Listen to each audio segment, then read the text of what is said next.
Ghana's legislature is largely viewed by many as a two-party parliament. The House was birthed in 1992 on allegations of a stolen verdict. The NPP boycotted the parliamentary election that year following their November presidential election defeat, accusing the then Electoral Commission of fraud. Still, with 200 seats on the table in 1996, the NPP managed to win 60, reducing the NDC's 189 seats in 1992 to 133. But as will be the case for parties who win the presidential polls in the Fourth Republic, the NPP won majority in parliament after winning the 2000 presidential polls with 100 seats. Many have concluded that there is a direct relationship that exists between winning the presidential and parliamentary elections. We can project that President Mahama is heading towards victory because there's a very strong correlation between presidential results and parliamentary results. Everybody knows this. But the outcome of the 2020 presidential and parliamentary election, which is to give way to the 8th parliament, is changing the perspective. In what looks like a media war to control the narrative, the two parties held press conferences to claim majority in parliament. The NDC in total held about 8 press conferences after the polls, all to claim victory in the parliamentary race. NDC has captured parliament as we speak now. And because of that, NDC will select the next Speaker of Parliament and the next First Deputy Speaker of Parliament and all the chairmen of parliamentary select and standing committees. The NPP intermittently held counter-press conferences to refute the claims of the opposition party, insisting that it still holds majority in parliament. We are happy to announce that for the next parliament, it is obvious from the results declared across the constituencies that the NPP will still maintain a majority in parliament. The NDC is insisting of a flip of seats. They do not mention the many seats they have flopped. In the Savannah region, where the NDC presidential candidate hails, they flopped and we flipped 4 seats. The representation of smaller parties and independent candidates has also dwindled over the years. The 7th Parliament, for instance, had the NPP and NDC sharing the seats with 169 for NPP and 106 for NDC.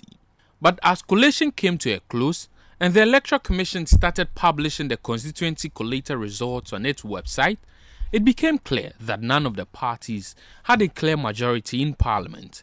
The NDC, however, were certain that they will achieve the majority in Parliament if some 5 constituencies per their tabulations are declared for them. In many areas, they are trying to re-win using military brute force 5 constituencies to unearth us as a majority party.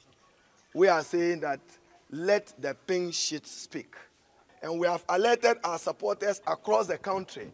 We will respect the sovereign will of the Ghanaian people and the legitimacy of their terms, not the threat of a gun or a weapon by any policeman or any soldier. We refuse to be intimidated. You see them outside there, tell them if they want, they should point their guns to me. I'm not a coward, and we are not cowards. Let them do it. We will not succumb or yield to those pressures. The NPP, on the other hand, served notice it was going to challenge a number of seats declared for the NDC to maintain its majority in Parliament. The president had to intervene before the party's agents signed the Savlugu results, which were reported to have delayed the declaration of the presidential result. The NPP also secured an injunction on the declaration of results for Senate West, which it was hoping to win to move its seats to 138. But a court ruling and subsequent collation of results later increased the NDC seats to 137.